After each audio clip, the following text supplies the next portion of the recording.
Hello,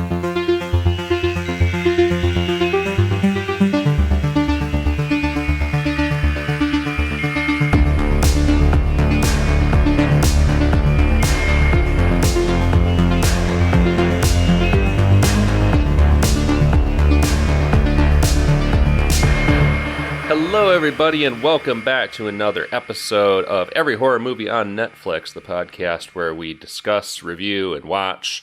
Actually, sometimes we watch, review, and discuss, but today we're going to discuss, review, and watch one of the many, many, many horror movies on Netflix.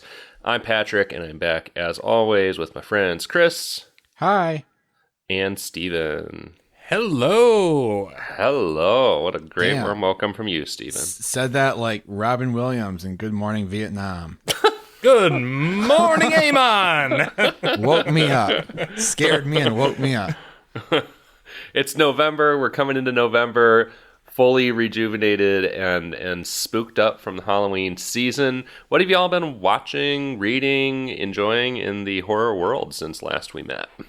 I got a lot, and there's probably going to be some crossover on part of it. I caught up with Barbarian, and that's on HBO Max now. I had fun with it. I mean, does it add up to anything really cohesive as like a social commentary? Not really. I didn't really end up caring all that much. It is pretty disposable, but I enjoyed it from minute one to the closing credits. And I watched all of Guillermo del Toro's Cabinet of Curiosities. I know at least Patrick has watched a few Curiosities from that series. Overall, I'm a big fan of it. It like every piece kind of has its own flaws, but that's sort of, built into the anthology format. It's just really cool to see up and coming directors taking on, kind of tried and true material, or in a couple of cases, short stories that Guillermo del Toro made specifically for the series. But I, all in all, had a blast with it. I think there might have been two I was lukewarm on, but I still appreciated parts of them. Curious, Patrick, what your favorites are so far as you've been plowing through it. Yeah, I've only gotten to see 3 so far. I watched episodes 1, 3, and 4, skipped 2 for kind of an amusing reason, but I'll be coming back to it. My favorite so far, by far, has been The Outside, episode 4, directed by Anna Lily Amirpour of A Girl Walks Home Alone fame. Man, it was a knockout. Oh, A Girl Walks Home Alone at Night. Yeah, that's right. Real knockout episode. Really loved the dark comedy of this story about an insecure woman whose sort of shitty friends prey on her insecurities and get her hooked on an extremely dangerous cosmetic product. Just loved the visuals of this episode. It was so colorful and just really enjoyed the very, very dark humor of it all. How about you, Steven? That's a standout for me. I liked just the big, bold, quirky energy of it. It's for me, the entire thing was an anxiety attack, but like in the best possible way. Mm-hmm. And it had heavy The Stuff vibes. I urge you to seek out The Stuff if you like that entry. The Larry Cohen movie from the 80s about an equally sinister product that you eat. You don't apply it to your face, though I suppose you probably could. And I really liked, this is just a personal thing for me, but I love the Michael Shea horror short story, The Autopsy. And while the adaptation wasn't perfect, it's about as close as I could imagine it to capturing kind of the weird terror of the original story. This involves an extraterrestrial and, of course, a titular autopsy. I'll say no more than that, but it gets pretty nerve-shredding. The one that really didn't land with me, and you'll get to it, is Catherine Hardwicke, famously the director of Twilight. Adapted Dreams in the Witch House by H.P. Lovecraft with Rupert Grint. And, I'll be curious to hear how your mileage varies on that one. I didn't think it all really fit together very well.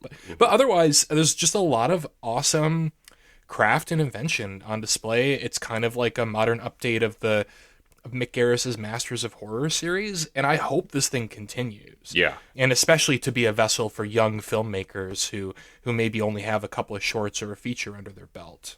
Yeah, I love anthology movies. I love anthology series, and based on what I've seen so far, this is a great one. Chris, what have you been up to, buddy?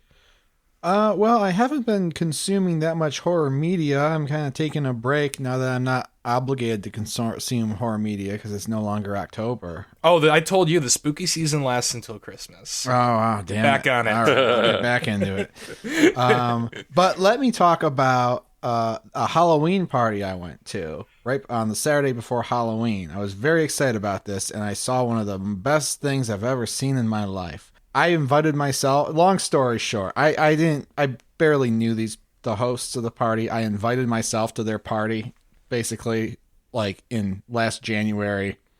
I got the invitation. I was so excited. New friends, Whitney and David, who sometimes they listen to the show, they said, but we'll see. We'll see if their ears are burning. Their whole house is decorated with horror paraphernalia and memorabilia, wall to wall. The whole house. I had seen pictures. That's why I wanted to go over there. I underestimated the extent. I can say no more. It was beyond my wildest dreams. So many displays. And then they had put together the finest Halloween costume I've ever seen in my life. I got there and Whitney was very clearly already dressed as Jeffrey Combs from Reanimator. She had the lab coat and the right color shirt and tie and the glasses and everything. And it was still a little bit of a mystery. It was like, oh, who am I? Blah, blah, blah. And people who were at the party who weren't familiar with Reanimator were still scratching their heads. And then it was like, oh, David's working on his costume still. David's working on it. Like David's absent for the first hour I'm at this party. Then finally she comes out and she's pushing a cart and David his decapitated head is in a tray on the cart because he's like sitting underneath the table in a box and just his head sticking through into the little pan. So he's playing David Gale's character from Reanimator. They come out. I'd never seen anything like this. It was phenomenal. And the icing on the cake was, of course, they have glowing green syringes, but they were Jell-O shots. So I took a syringe and enjoyed that gelatin beverage. Lots of creativity, lots of fun. Great Halloween. Nice. Best weird Halloween I've had since I went to the weird pop-up haunted house 2 doors down from me a few years ago. I'll toss it back to Patrick. What have you been up to? Oh, so much. My God. I did finally rewatch Dr. Sleep. I don't think I touched on that last episode. That still slaps. We've talked about that enough lately, though. Rewatched Nightmare Before Christmas and Corpse Bride, both sides of the age-old debate. I think I still come down a little harder on the side of Corpse Bride and the Corpse Bride age-old camp. debate, who directed them? Tim Burton or Tobe Hooper? Well, Tim Burton did not direct A Nightmare Before Christmas, I'll have you know. No, he absolutely did not. Rewatched one of my favorite movies of all time, The Silence of the Lambs, and that sure holds up. And also finally caught up with the Steven recommendation from a long fucking time ago, The Suckling, which fully lived up to I forgot we watched your endorsement, Steven. Steven brought this to a Halloween party that we went to, and holy shit, that movie is fucking wild, and I'm glad that I finally got to see it. Also, in my long ongoing journey to read the Junji Ito catalog, I finally caught up with one of his classics, Tomi, which is about a mysterious and rather malevolent girl who repeatedly kind of drives people around her to murder her and then comes back in various ways. It's like 25 different stories, all based around this concept. And of course, she always comes back in horrifying and improbable ways in the Junji Ito disgustingly imaginative tradition. But the central concept is just, I don't know, he's such a weird dude. It's like, why did this concept in particular fascinate you enough to write this many stories about it? It's actually one of my least favorite in his catalog, but glad that I finally caught up with it. I mean, the answer to that question of why is, I mean, he was fascinated by a fake piece of poop when he was a child. I think that's everything we need to know. I forgot about that. There's his real masterpiece. Well, what the hell did we watch this week, fellas? We watched Sweetheart, which was my pick. This is a 2019 film We'll kind of throw in a quick disclaimer here first. We're going to be extremely, extremely kind of sparing in our pre-spoiler room discussion today because it's a fairly simple plot. The central concept of this movie itself is almost a spoiler. The filmmakers, as we'll probably discuss at some point, went to some lengths to conceal it themselves, even just in the title of the movie and their marketing of it. So we're going to be pretty light on details early on today, and then we'll get into the kind of central premise a bit more once we get into the spoiler room. Yeah, one of the biggest delights in this movie was being surprised by what the premise was. Yes. Yeah, I agree. But we've got a survival film, and it's led by Kiersey Clemons, who is from Chris's favorite comic book cinematic universe, the Zack Snyder DC cinematic universe. I think she's best known for that outside of this movie. You said that, and I don't know. Is she the Flash's girl? Yeah, she's in the movie that won the Oscar Audience Choice Award for greatest movie moment of all time. Yes, People's Oscar. An iconic cinematic moment. But that's like she's in that for like 45 seconds, right? No, yeah, I know. That's what I'm saying. I mean, she's not like a big star. I'm just trying to say that's I think the thing people have seen her in if they've seen her in. Well, something. maybe she'll return in the standalone Flash movie if Ezra Miller hasn't killed her yet. I do think, as far as I know, she is in the Flash movie, or if it ever actually gets released. Yeah. But it's Kiersey Clemons. She was on a boat and she's been stranded on a desert island, and it would seem that she's not alone. There's something sinister on the island that she must contend with. Yeah, that's the movie. I mean, until we get to the part we're not going to talk about, it's Castaway, basically. Yeah, Tom Hanks. She makes really short order of like finding ways to survive, and like, you know, there's coconuts, there's, you know, she's able to spearfish like instantaneously. Oh yeah, all the shit we see Tom Hanks take a month to figure out, she does in about 3 hours. Yeah, she has some help because she finds like a book of matches, so she has some cheat codes. Yeah, she finds some certain items on the island that seem to have been left behind by folks who are no longer there. She finds graves of folks who were there at some point. Yeah. And she's, you know, as you both already alluded to, she's a very capable character. And I love to see a capable character in a horror movie. We see too many movies where people are either just like clueless, or the screenwriters write things for them to do that make no fucking sense. And what is this girl's name? Jen, that's right. Jen is just badass. You don't even necessarily know what the hell she was doing on the boat in the first place, but this is clearly a person who knows her way around and can survive. Yeah, but also at the same time, she's not Bear Grylls. Like, she's just kind of, she's got common sense and some, she's doing the right things, but she's not doing anything especially smart or especially well. And in fact, one thing I did like is she tries some things that don't look like they would work, and then they don't work. And I'm like, okay, well, it's cool that you tried that. That's true. Well, or even you mentioned spearing fish and how quickly that does happen. I mean, she does succeed in spearing a fish really rather fast, but loved her reaction. Like, she's genuinely shocked and elated to have succeeded at spearing a fish, presumably for the first time. And I was practically cheering. I about leapt out of my seat when she speared the fish. And props to her and her performance, because she, for a lot of this, has almost no dialogue and is essentially alone and carries it pretty effortlessly. Mm-hmm.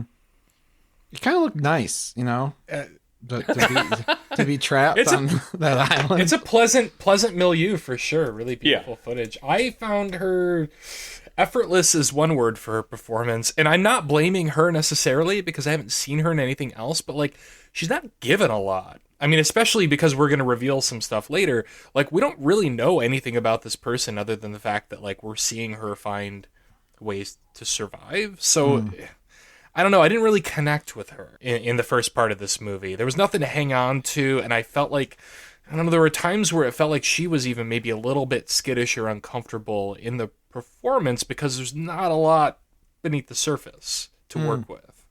I guess for me, it kind of worked as her just being like an audience surrogate, character, like, you know, Sure. because we don't know anything about and it's a really interesting choice that they've made to not tell us anything about her. We kind of infer that she was on a boat that sank, but like we don't even really know that.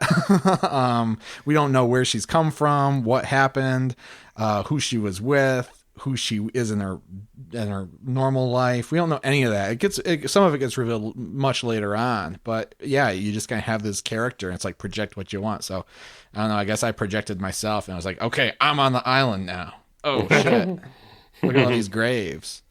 Oh yeah, and I think we can reveal as well that like half of one of the other passengers washes up at one point. That's a little horrific. Well, I mean, even in the first scene, she finds her dead friend. Well, I mean, actually, he's not dead at the moment. He's at death's door and dies in the first. He's at the devil's door. Yeah. He saw the devil when he was 5. Dies in the first 3 minutes of the movie, which is obviously a pretty harrowing start to things. And I mean, I think she plays that very well too. I mean, I think she plays everything well in this. But yeah, it is.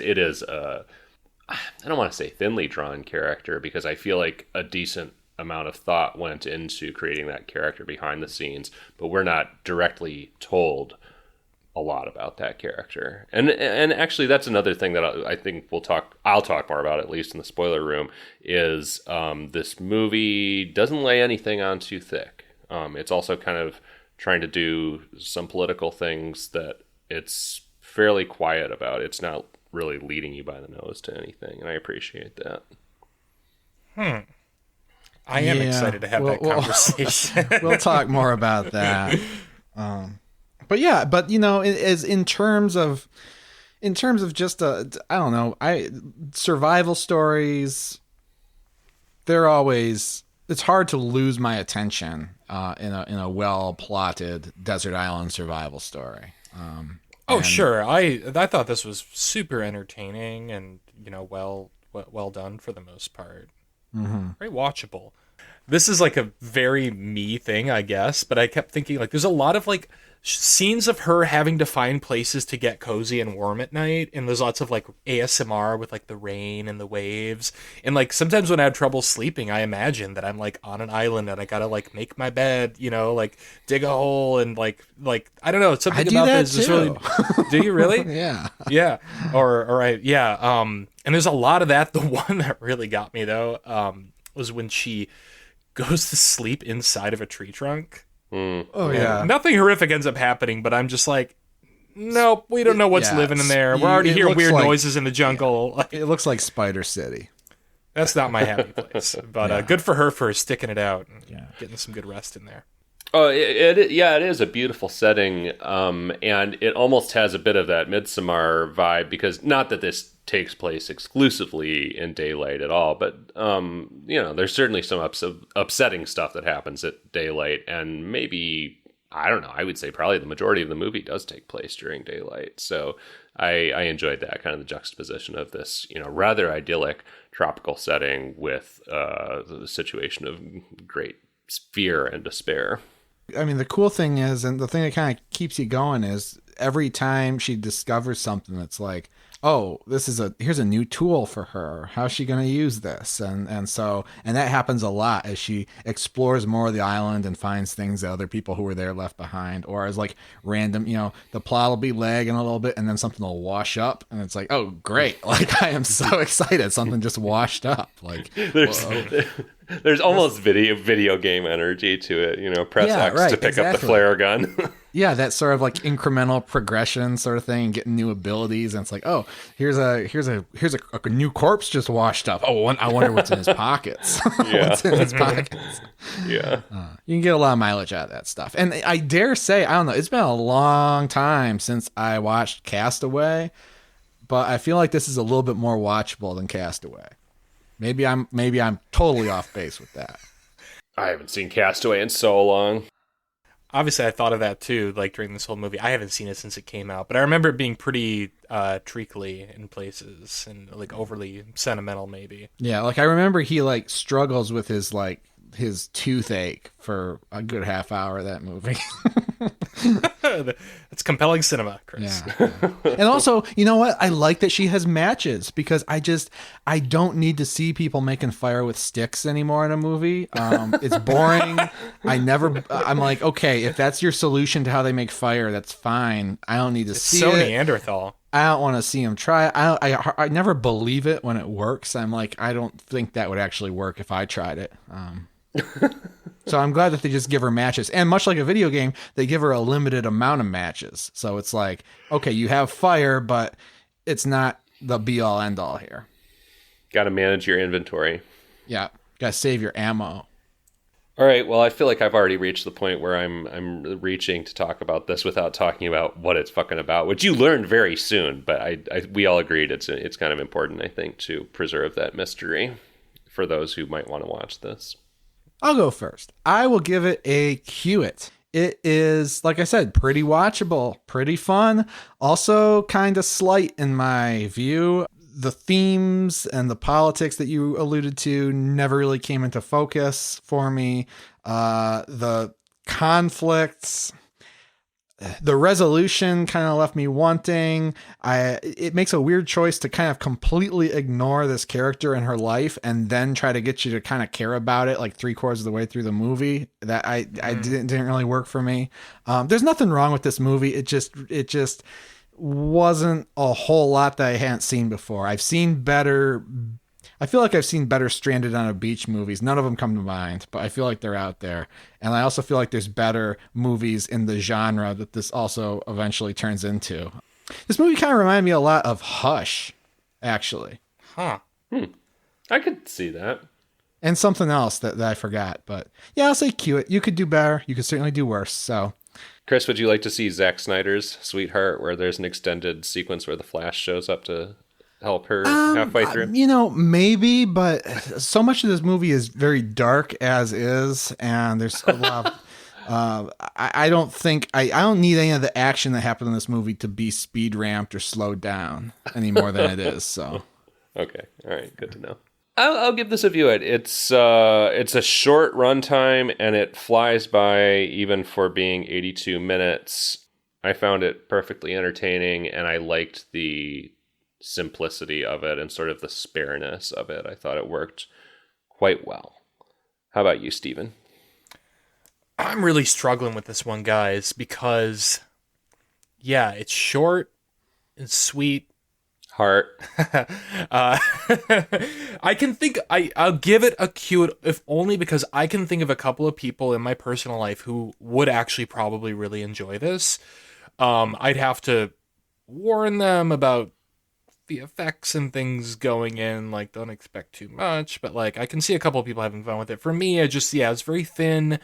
I was not engaged with the central performance most of the time. I just didn't, and part of it is just the character and the structure, right? There's just like not a hat to hang on this character, for quite a bit of the movie. And it didn't show me anything I haven't seen in like a straight, desert island survival thriller before. Yeah, cue it. There's nothing else I can say before the spoiler room. That's all I got. All right, well, we're going to head on over to the spoiler island and reveal everything about Sweetheart. So if you want to watch the movie and be surprised, stop the podcast right now. But in the meantime, we'll remind you to head on over to our social media, follow us, like us, share us, subscribe us, whatever you do on the Facebook, the Instagram, the Twitter. We're on all those at EHMONcast, EHMON-cast. You can also go to our broken website, Every Horror Movie on Netflix.com. There you'll find a link to our merch store where you can get t-shirts, coffee mugs, and other goods and sundries with Every Horror Movie on Netflix art on them. There's also a list on the website of every movie, or most of the movies, I guess, that we've watched in this entire podcast and the ratings that we gave them. And lastly, we'll remind you to go to your podcast provider of choice, leave us a review, and subscribe to the show. Helps, boost our rankings, boost our numbers, and make it so more people can find the show. All right. You guys got your matches, got your flare guns, got all that good stuff so we can head on over to the spoiler island? Mm-hmm. Ahoy, matey. All right, let's swim.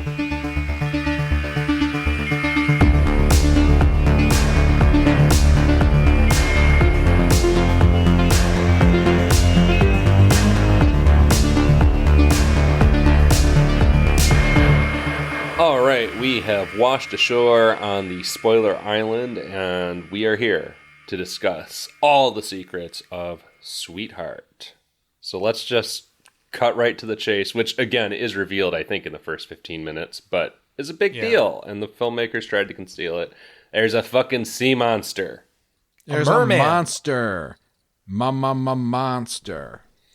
And revealed in a pretty fucking sick fashion, in my opinion. She's got a flare gun. She's trying to signal a passing airplane in the dark. Shoots the flare up. Airplane doesn't see it. She's very depressed. The flare sinks towards the water, and as it crashes, illuminates the silhouette of this man-like Godzilla, humanoid Godzilla, predator. It's a predator in the distance. I did not know we were going there, and again, my face just lit up. I was delighted when I saw it. It was great. And also, the pilot should have seen the flare. If the pilot didn't see the flare, revoked their license. I mean, she was. I thought about late. that. Maybe it was. She wasn't that late in the night sky. Come on. Maybe it was Denzel Washington in that movie where he's drunk all the time. He's drunk, and the plane was upside down. I was gonna say maybe this does exist in the Tom Hanks cinematic universe. Maybe it was Sully. Captain Phillips. No, I thought maybe it was Sully trying to land the plane. He was too busy trying to prevent the plane crashing. Captain Phillips is about a boat. Yeah. Okay, I've never seen either. Yeah. Oh my god. I only saw the trailer for Flight, but I think about it all the time because in the trailer they're like asking Denzel. They're like, are you drunk? Do you do this? And Denzel's like, I'm drunk right now, actually. Like in court. And every time I have a couple, I'm like, I'm drunk right now, actually. That goes through my head. Anyway. What's your price for Flight, Chris? I'm just referencing that dumb song. I don't know what you're talking about. Sorry. Womp, womp. Sister Christian Ambassador. Yes, that's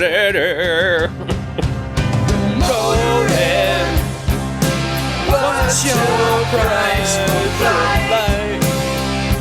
All right. Wow. Musical talent. Oh no, that's staying in.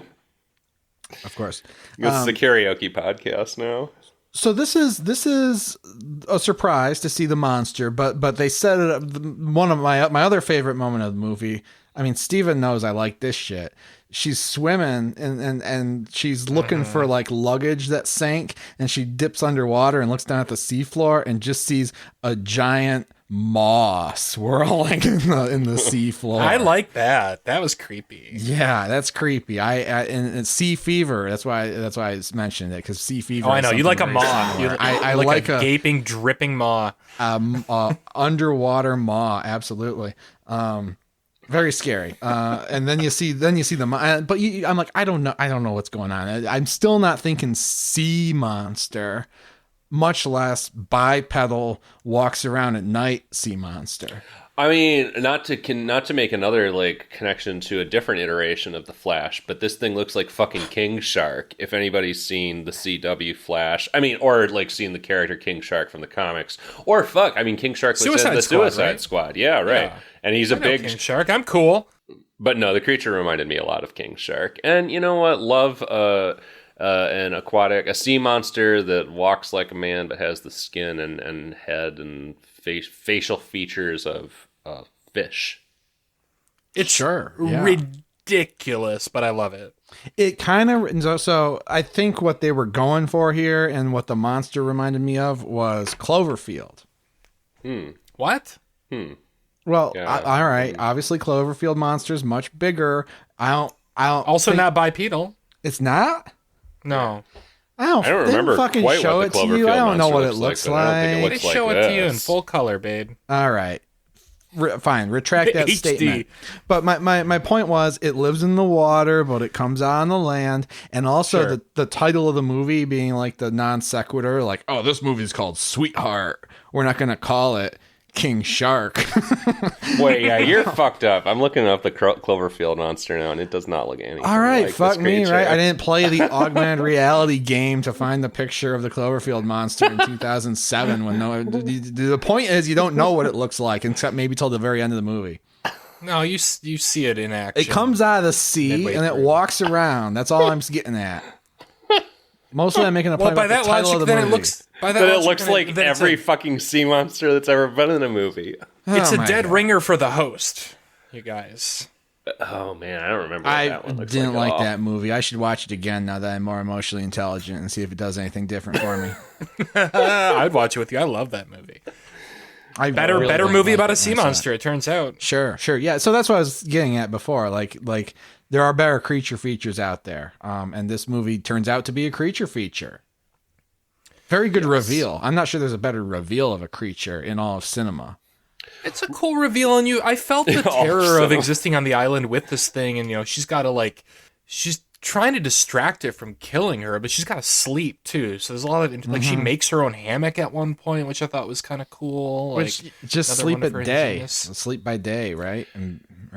Well, and Stephen, before you said there was nothing terrifying about her sleeping in the log, but I wasn't going to say it at the time because again, you can't really say this without explaining what the hell happens. But I thought that was fairly terrifying when she was in the log in those very cramped quarters, and the thing is outside shaking the log and rolling it and trying to get her out of there. She gets Jurassic Parked in that log.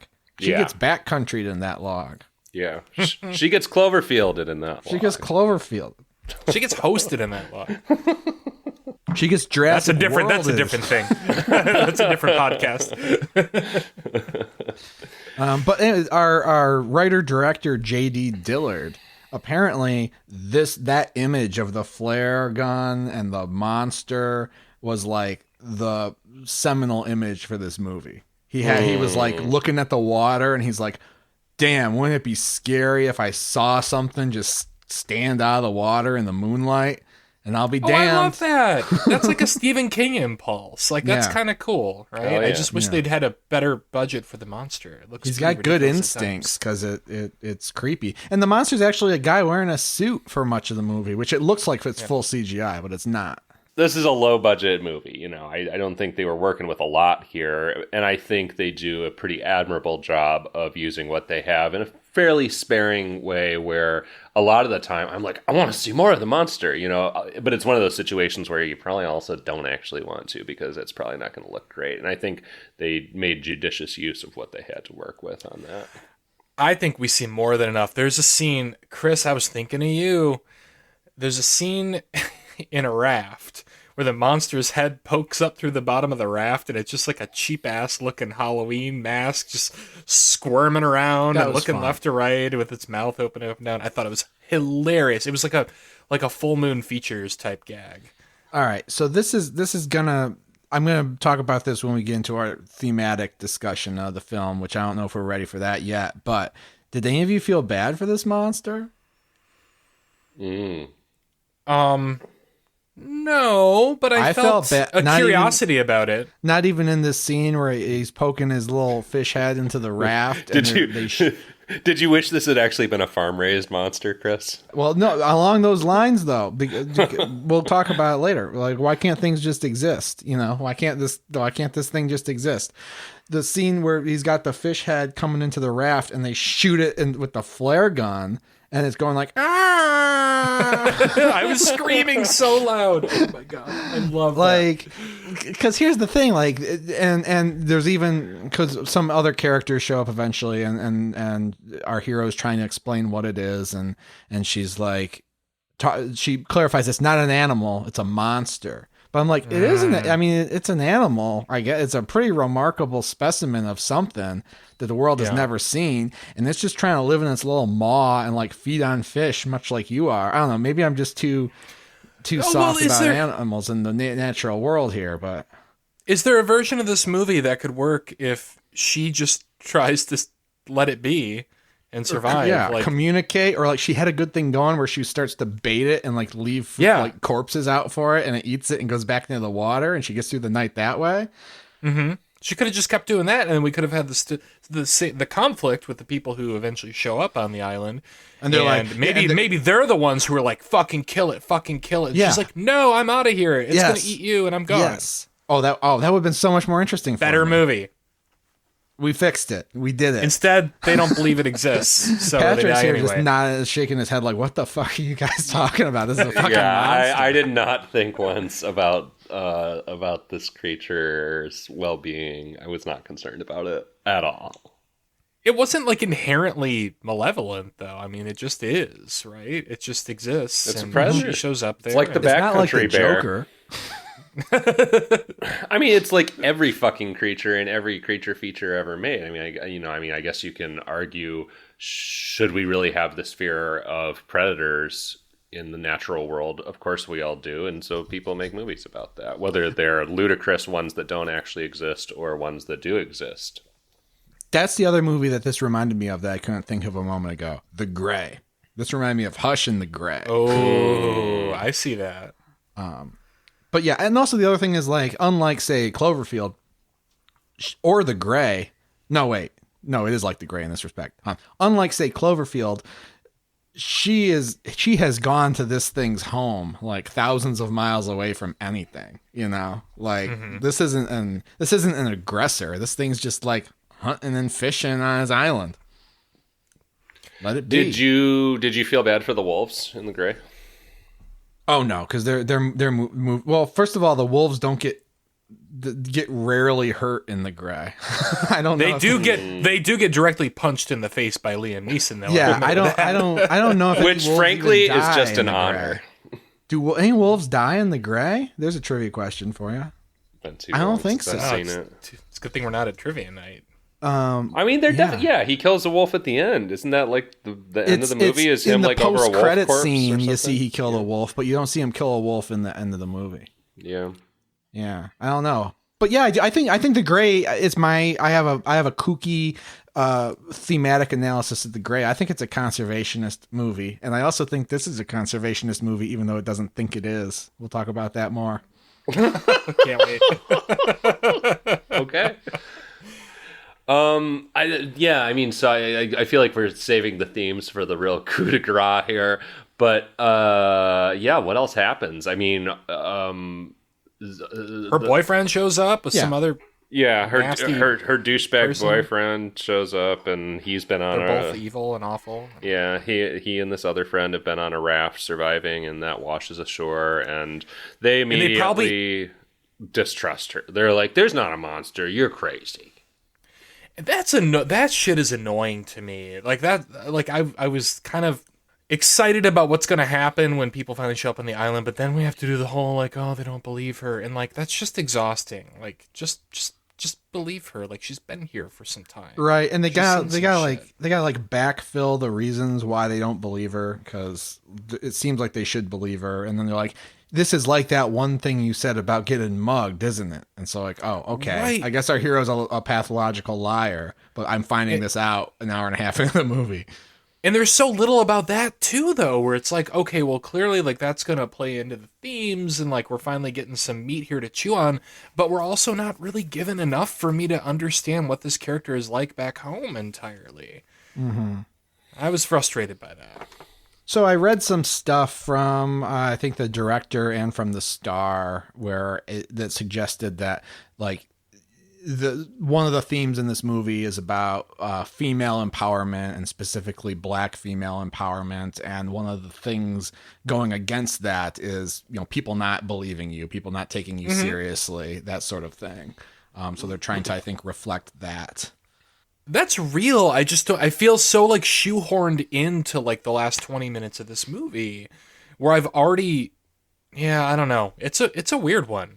It's a weird one for it to take that long to finally like show us who this character is in the eyes of other humans who have lived with her. Yeah, it's a weird choice just for all that stuff to kind of show up as late as it does. And I don't know. I don't need to rewrite the movie on them, but it is a little interesting.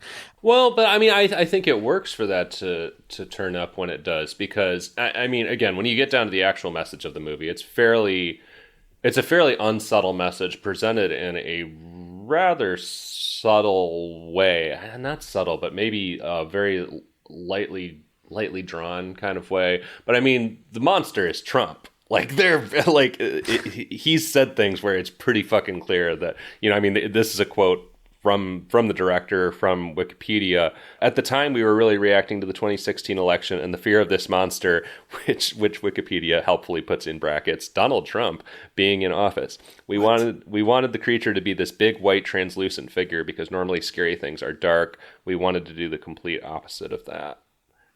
I'm gonna call bullshit on that. I don't like that at all. Like I don't think the film reflects that in any meaningful way.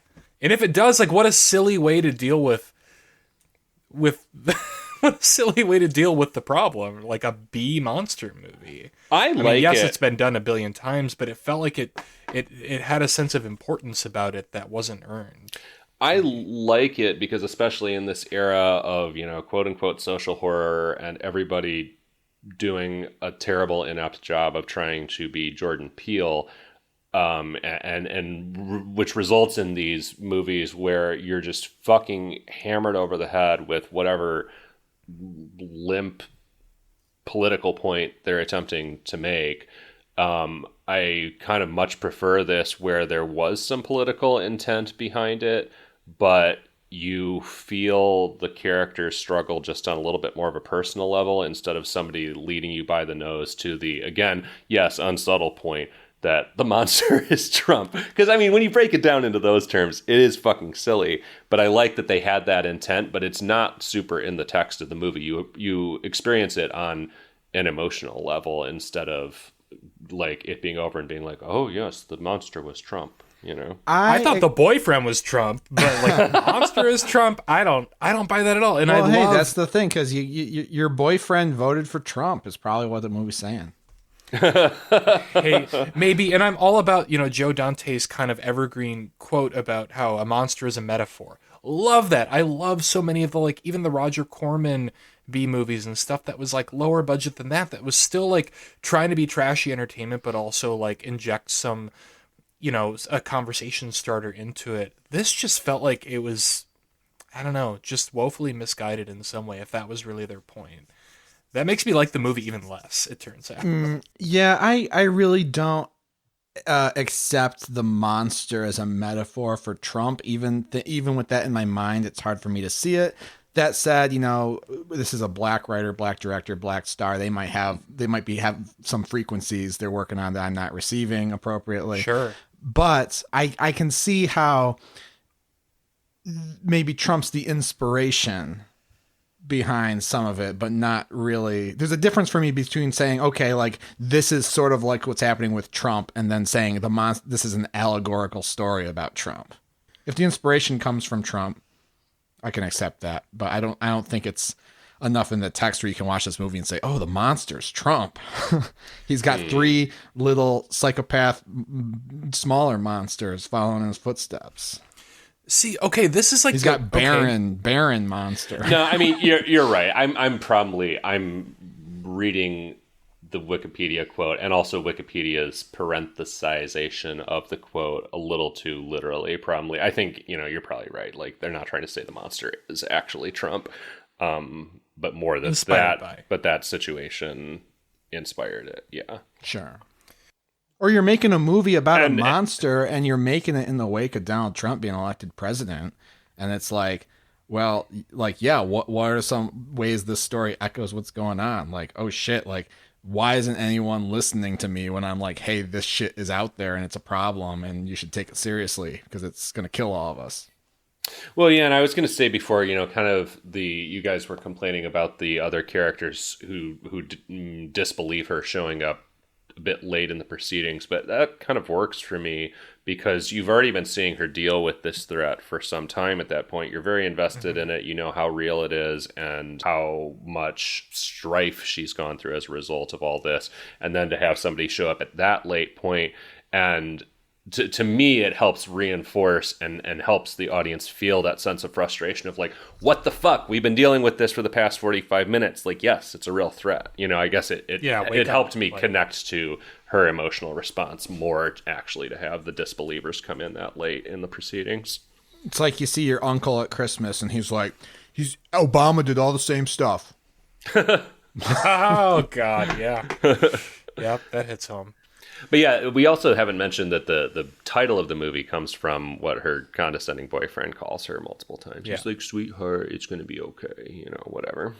Yeah, it's a real point at the TV moment when he says that. And I don't know that. Yeah, that's all fine, I guess. Also, interesting thing where they imply that the boyfriend and his female friend have murdered someone else who was on the raft with them. Right. Yeah. Well, I think they ate half of the guy whose other half shows up on. Oh, you think that's what happened? Yeah. I think that's how I read it, but yeah, that was nice though. Nice. Why would they only eat his legs? I don't know. Maybe he started to rot. I don't know. I don't think it was that guy, but there's another story there that we're not told that was pretty interesting. And you know I what? think it's Good that guy. good Don't for they refer them. to that specific character by name? Isn't that what the implication Yeah, is? but That it's yeah, but that I don't specific think character? I don't think that's the same guy who washes up necessarily. It could be. Who knows? I think Just it something for your is. imagination to play with.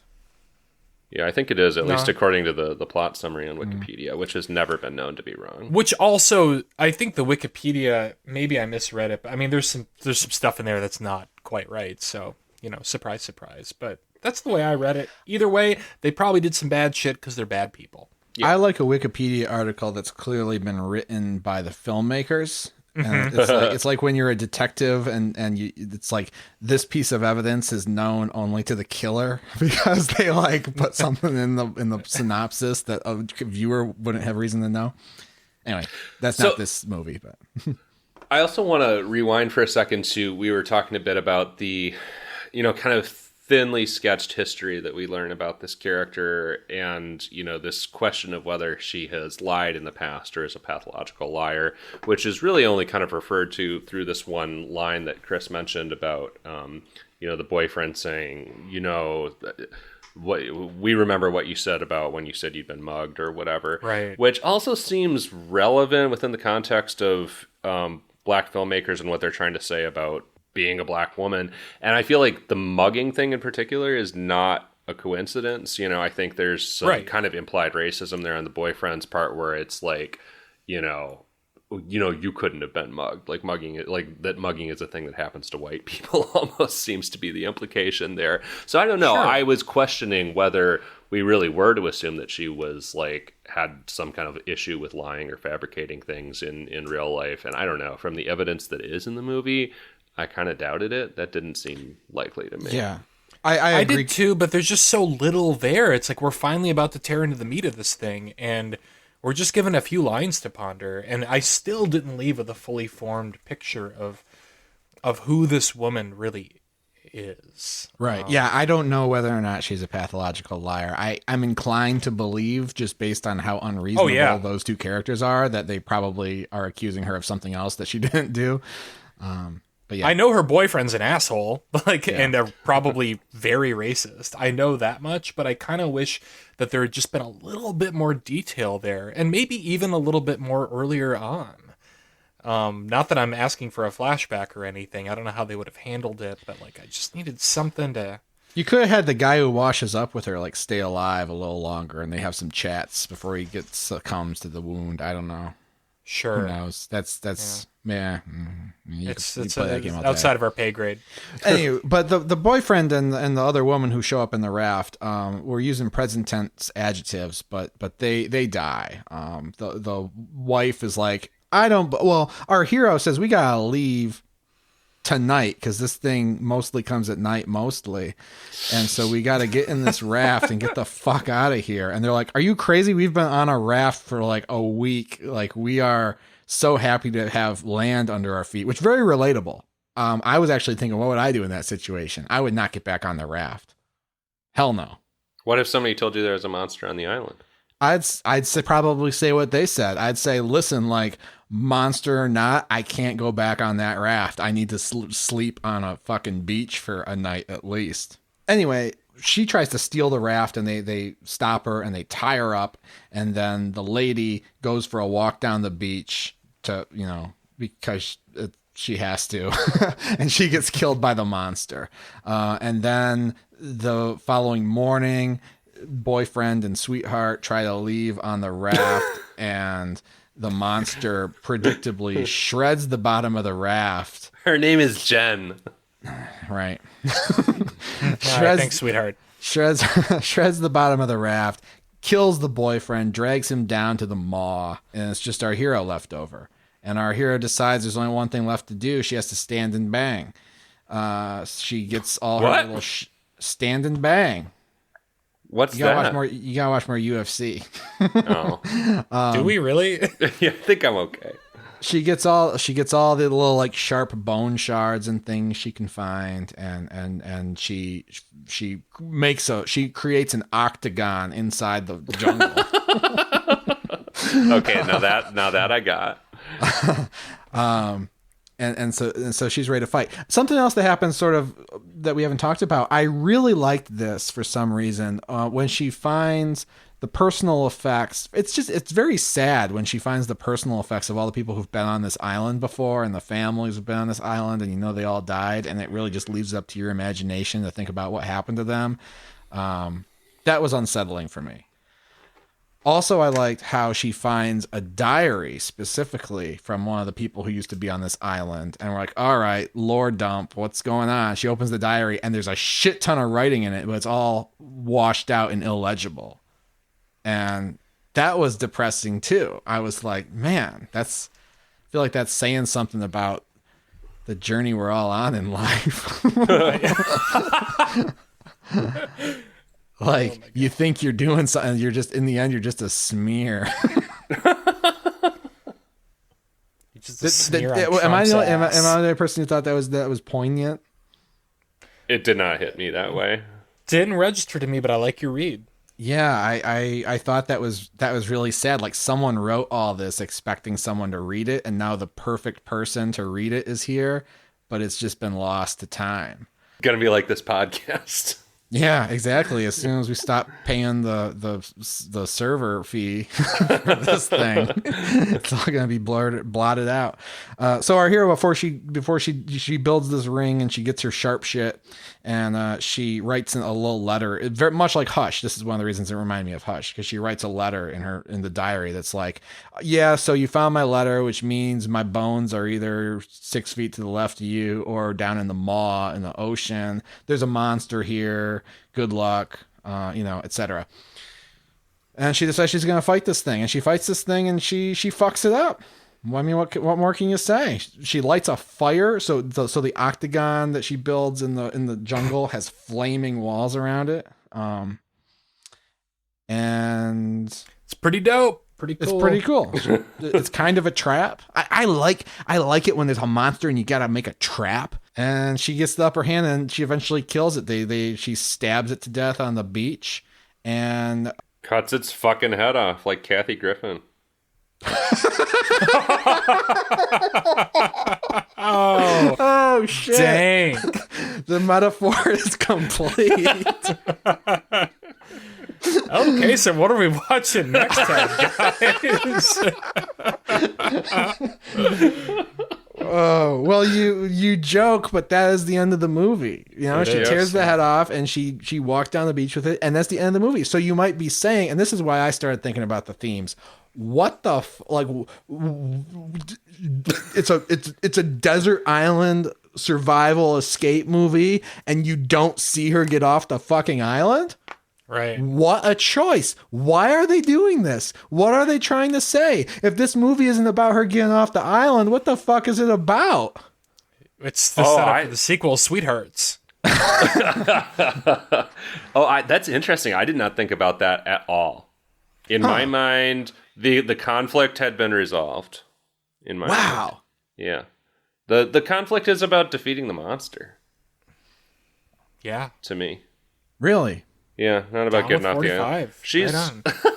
She's capable. I have no doubt that she will either manage to survive on the island until her natural death, or at some point get off or get rescued. I was not worried about that. Well, she's used her last match, and the island. She'll figure out how to make a fire in the way that's boring to you now. So I don't know. Here's my thought process, and again, this isn't probably what the filmmakers intended, but it's what they made. You see the final shot is her walking down the beach, and like a good third of the island is now completely engulfed in fire because the fire she lit around the ring to contain the monster has spread and is consuming the forest. You can't show me that image and have that be the last image of the movie without me thinking about climate change, environmental destruction, etc. See, Chris, that was only done for the rule of thirds to get that last final shot. That's maybe. So I'm like, all right, if she's not like, why are we not supposed to care if she gets off the island? And I was like, what the movie says to me is like, this isn't about getting off the island. This is about, like you said, killing the monster. But like I said, I was feeling sympathetic towards the monster. This is about conquering nature. So we have this woman who has conquered nature finally, fully. And she, by doing so, has taken this like really beautiful, unique, natural specimen and murdered it. And she's like, "Yes, this is great. I have done really something beautiful, sweetheart unique, indeed. natural specimen." All right, yeah. She's like, "I've done something really good here," and then all she's done is turn the island. She's done the same thing to this island that the humans have done to the rest of the world. And so in that sense, it doesn't matter if she gets off the island or not, because we're all on a fucking island that's half on fire where we've eradicated all the natural life. And that's the conservationist message. James Cameron's sweetheart. Yes. Oh my God. I love it. So it turns out she's a piece of shit. She has turned this island. It turns out the boyfriend was right. Who's gaslighting who? She's preoccupied with, stuff that we understand why she's preoccupied with it. There was a time when humans had a lot to fear from the landscape and from the wildlife. And now that's completely past, where the wildlife and the natural setting has a lot to fear from us. And for her to, she slays the beast. She's conquered. She's become lord of the island. She has turned the island into the rest of the world, down to her friends show up and she serves them Coca-Cola. You telling me that's a coincidence? Yeah. So it doesn't matter. The gods must be crazy. It doesn't matter if she makes it off the island or not, because there is nowhere you can go anymore. It's all burning down. We've slayed all the animals. And we're all waiting to die now. Fuck it. Screw it. Damn it. That's my read. Holy shit. All right. Man, better movie. It's right there. It's right there. if you ask Chris, yeah. All right. Well, thank you for that, Chris. Yeah. That was awesome. Well, what the hell are we watching next time? Steven's picking. I'm picking. I thought, maybe it's time we watch a classic horror story. Oh. That's our movie in 2 weeks. A classic horror story. Oh, really? That's literally what it's called. Yeah. You can't go wrong. That's Spanish, I think. This is Italian. Oh, Italian. And Netflix tells us, and they wouldn't spoil it for us, so I think this is safe. In this gruesome suspense film, strangers traveling in southern Italy have become stranded in the woods, where they must fight desperately to get out alive. I literally know nothing else about it, but that's a hell of a title to live up to. Absolutely. We'll see if it does live up to that title in 2 weeks on the next episode of Every Horror Movie on Netflix. Yes. Like Patrick said earlier, check us out online in the meantime if you can't get enough of us. And I'm just going to give you a little hint. There's a good chance we'll have a special treat for some of our listeners on the next episode. So don't miss it. Oh, it might even be a treat for me. Yeah, we don't even know what he's talking about. So we'll all find out together. Until then, I'm Patrick. I'm Chris. And I'm Steven. See you next time.